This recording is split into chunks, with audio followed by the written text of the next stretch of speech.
O Senhor esteja convosco. Ele está no meio de nós. Proclamação do Evangelho de Jesus Cristo, segundo Marcos. Glória a vós, Senhor. Depois que João Batista foi preso, Jesus foi para a Galileia, pregando o Evangelho de Deus e dizendo: o tempo já se completou e o reino de Deus está próximo. Convertei-vos e crede no Evangelho. E passando à beira do mar da Galileia, Jesus viu Simão e André, seu irmão, que lançavam a rede ao mar, pois eram pescadores. Jesus lhes disse: segui-me, e eu farei de vós pescadores de homens. E eles, deixando imediatamente as redes, seguiram a Jesus. Caminhando mais um pouco, viu também Tiago e João, filhos de Zebedeu. Estavam na barca, consertando as redes, e logo os chamou. Eles deixaram seu pai Zebedeu na barca com os empregados e partiram seguindo Jesus. Palavra da salvação. Glória a vós, Senhor. Podem se assentar, meus irmãos e minhas irmãs. Nós chegamos então ao terceiro domingo do tempo comum. Esse terceiro domingo, alguns anos atrás, o Papa Francisco instituiu como sendo o domingo da Palavra de Deus. Nós vamos entender, para nós católicos, o que é a Palavra de Deus. Na doutrina católica, a Palavra de Deus, a fé cristã, é uma pessoa, é Jesus. Então Jesus é a Palavra. Essa palavra que é Jesus, ela pode se revelar, ela pode se manifestar através de duas vias. A via da Sagrada Tradição, que contém a palavra de Deus, que é Jesus, e a via da Sagrada Escritura, da Bíblia, que contém a palavra de Deus, que é Jesus. Ambas as coisas, Sagrada Tradição, que contém a palavra, Sagrada Escritura, que contém a palavra, guardadas pelo magistério, interpretadas e anunciadas pelo magistério, é o que nós chamamos na igreja de depósito da fé, depósito fidem, ou seja, o tesouro da fé da igreja.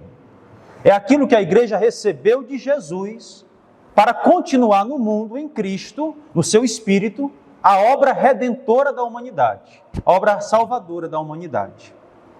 Ser instrumento de obra de salvação da humanidade, salvação que quem realiza é o próprio Cristo, a palavra. Por que eu quis começar esta homilia recordando essa verdade essencial da nossa fé? A palavra de Deus está contida na Sagrada Tradição, na Sagrada Escritura, e guardadas pelo magistério, guardadas, interpretadas e propagadas pelo magistério, são o depósito da fé. Porque isso aqui é a essência da nossa fé. Trazendo para as nossas vidas um problema que nós encontramos hoje, às vezes por nós não nos darmos conta disso. Primeiro, tem pessoas que são católicas, mas é aquele catolicismo ainda devocional. A pessoa vai na novena, ela gosta de ir na novena, ela vai fazer uma peregrinação de vez em quando, ela faz suas promessas. Tudo isso aqui é bom? É. Tudo isso aqui ajuda? É. Não estou dizendo que é ruim, não estou sendo contra.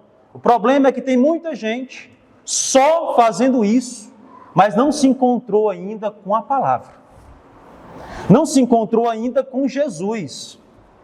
Não experimentou ainda aquilo que é o essencial da fé. A devoção, ela nos ajuda a nos aproximar de Deus. Mas quem transforma o coração, quem transforma a vida, quem preenche os vazios da nossa alma é Jesus. É Deus. É a palavra que se fez carne. É a palavra que tem o poder de nos converter. É a palavra que tem o poder de nos santificar. Então, o primeiro perigo, quando nós não nos damos conta desta verdade, que Cristo é a palavra, presente na Sagrada Tradição e na Sagrada Escritura, é de nós vivermos um catolicismo superficial.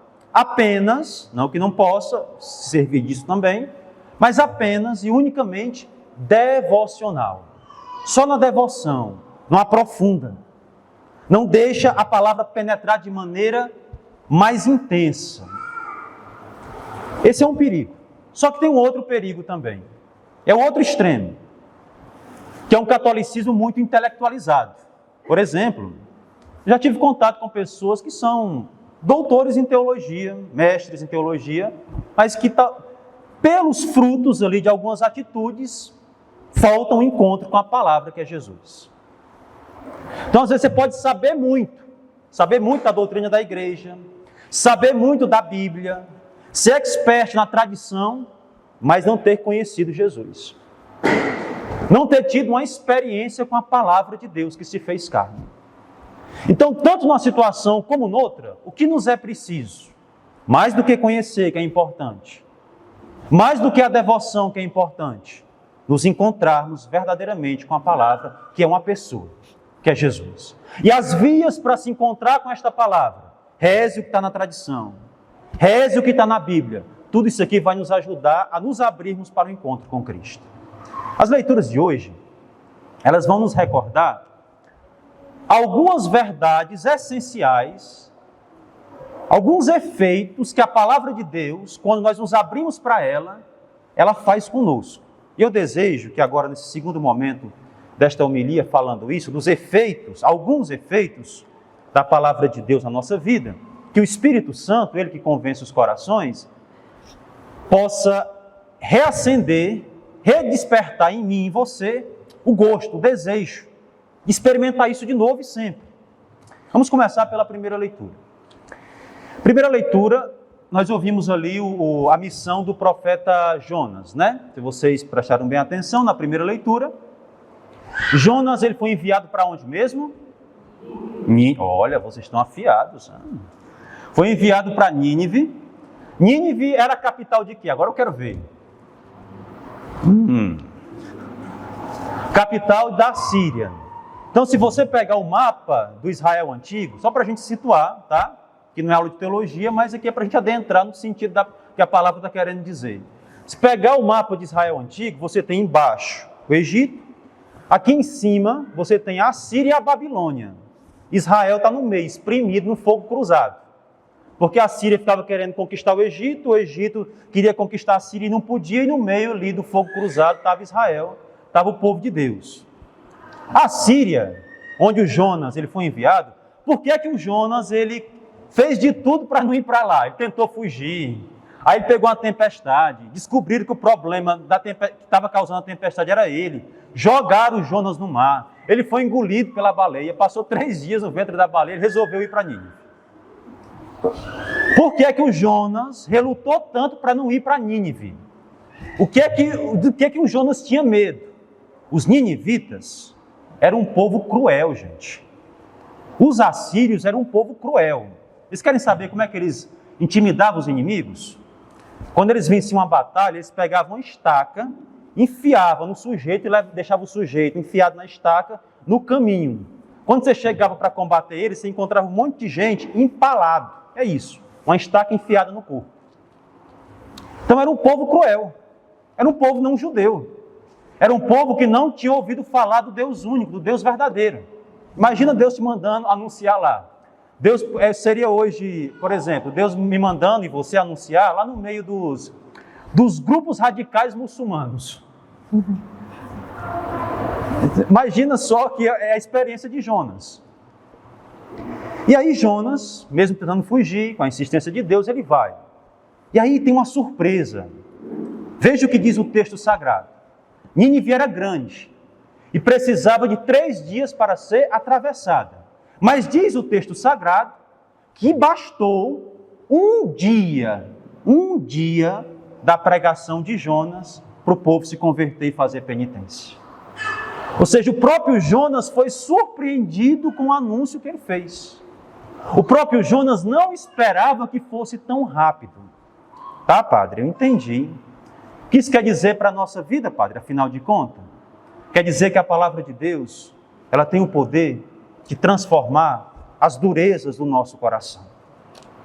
A palavra de Deus não é ineficaz. A palavra de Deus tem o poder de transformar as crueldades do nosso coração. Padre, mas eu sou uma pessoa boa. Não é, meu irmão.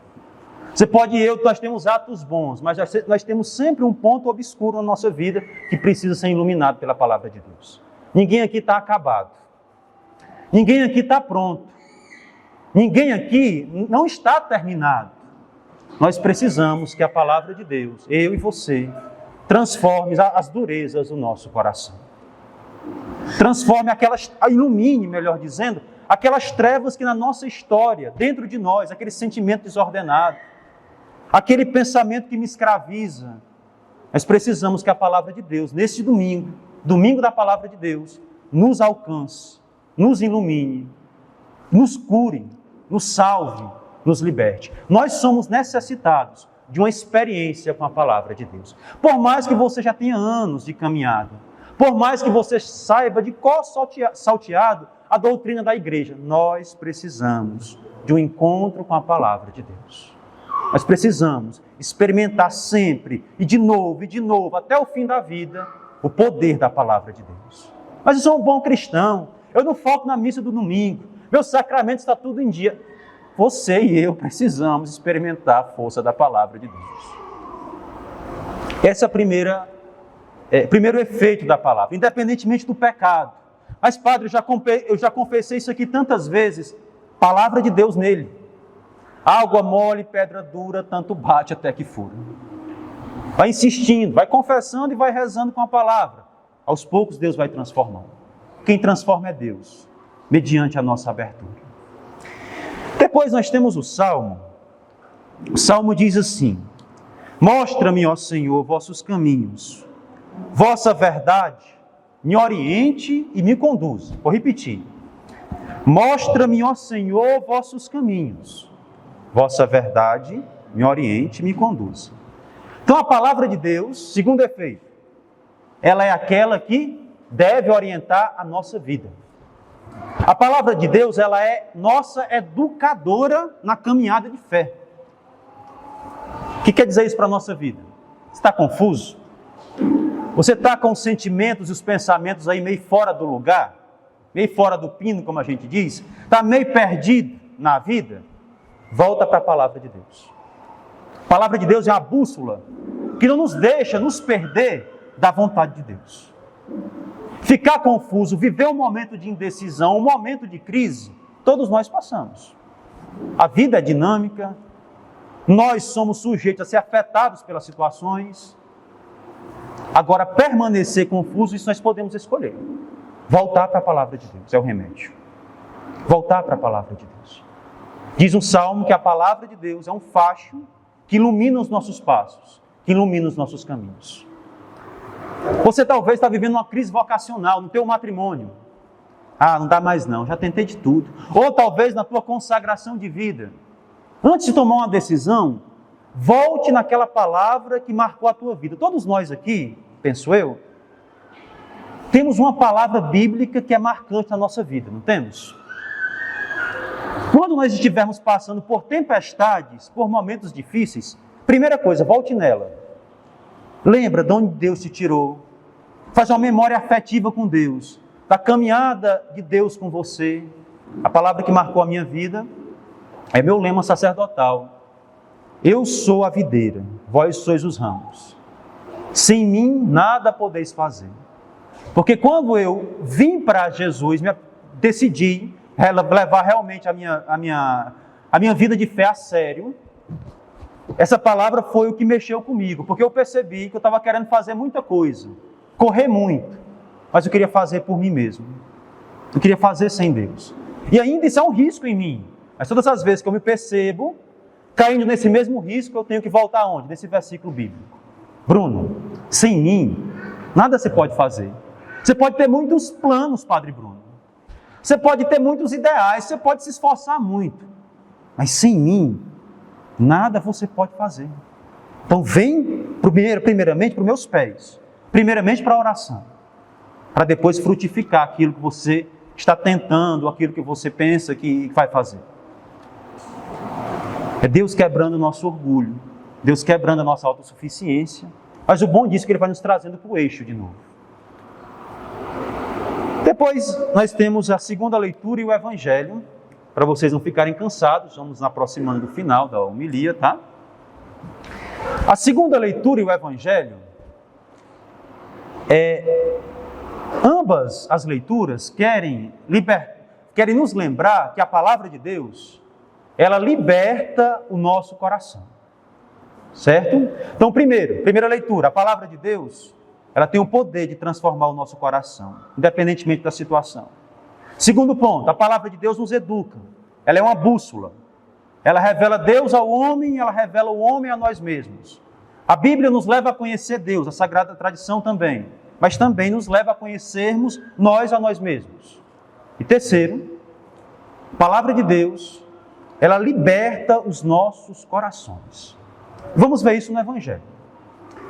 Jesus diz, João Batista foi preso, o sinal para que Jesus começasse o ministério público dele era o quê? A prisão de João Batista.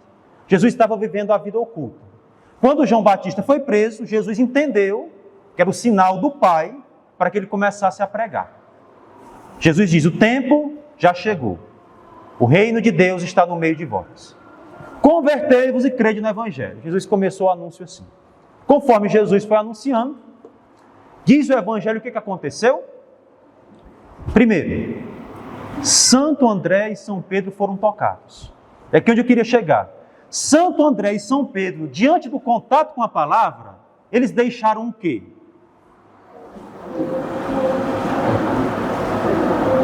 E aí? Cada dupla deixou uma coisa. Santo André e São Pedro, que foram os primeiros, deixaram o quê? Que diz o Evangelho que nós ouvimos agora há pouco. Peguei vocês dessa vez, né? Deixaram certo, mas o Evangelho diz outra coisa. As redes. As redes. As redes. O que significa deixaram as redes? A palavra desapegou eles de quê? Das coisas. Então aqui está a primeira coisa que a palavra nos desapega. Trabalho é importante? Importantíssimo. Ganhar dinheiro é bom e necessário? Claro que sim. Mas fazer disso Deus a vida, não dá certo. Mas padre, eu não consigo parar de pensar em outra coisa. Eu até quero pensar em outra coisa quando eu chego em casa. Eu até quero ficar com a minha família, mas minha mente está lá. Eu estou preso, eu estou escravizado. Eu não consigo equilibrar a minha vida em Deus. Remédio. Palavra de Deus. Rezar a palavra de Deus, ela tem o poder de ir ordenando o nosso interior, de ir corrigindo os nossos exageros, porque a gente exagera até em coisa boa. A gente não exagera só em coisa ruim, nós exageramos às vezes até em coisa boa. E a coisa em si é boa, só que a gente exagera e a maneira de lidar com ela acaba sendo nociva. Então a palavra de Deus, ela nos ordena. A palavra de Deus, ela liberta o nosso coração, nos desapega primeiro das coisas. Segundo, depois que Jesus passa por Simão, e por São Pedro e Santo André, Jesus vai ao encontro de mais dois. São Tiago e São João. E aí a Sagrada Escritura diz que ouvindo a palavra eles deixaram quem? O Pai. Aqui quer dizer que a palavra ela tem o poder de nos desapegar de quem? Das pessoas. Amar as pessoas erradas? Evidentemente que não, é um mandamento de Cristo. Agora, colocar as pessoas no lugar de Deus, isso não, fere o mandamento de Cristo. Como assim, padre? Seja mais claro, tá bom. O pessoal diz, olha, fulano, meu namorado, minha namorada, é tudo de bom, é tudo para mim. Está errado. Ele pode ser importante, ela pode ser importante para você, mas tudo não. É minha vida, é meu tudo. Se eu perder você, acabou a minha vida. Não, precisa desapegar e precisa ordenar. Não, cada coisa no teu lugar. Deus é tudo, Deus é a vida. Realmente uma vida sem Deus não tem sentido. Mas as pessoas, por mais que tenham uma importância, uma escala de importância na nossa vida, elas não são todos, não são tudo. Não são.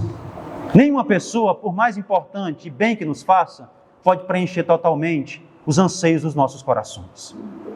Padre, mas meu marido, a minha esposa é tudo para mim. Não, ela é importante, ele é importante. Mas tudo só é Deus. Mas meu pai, minha mãe, meu filho, são importantes, cuide deles, os ame, mas tudo só é Deus. Amar sim, se apegar não. Sabemos que isso não é fácil de viver, mas o que nos ajuda a viver, o remédio para viver, contato com a palavra de Deus, rezar a palavra de Deus, meditar a palavra de Deus. Então, que neste domingo que celebramos na igreja, terceiro domingo do tempo comum, domingo da palavra de Deus, o Senhor possa reavivar em nosso coração essas verdades e o desejo de cada vez buscarmos sermos mais íntimos dele, a palavra que se fez carne e habita no meio de nós e em nós. Que assim seja.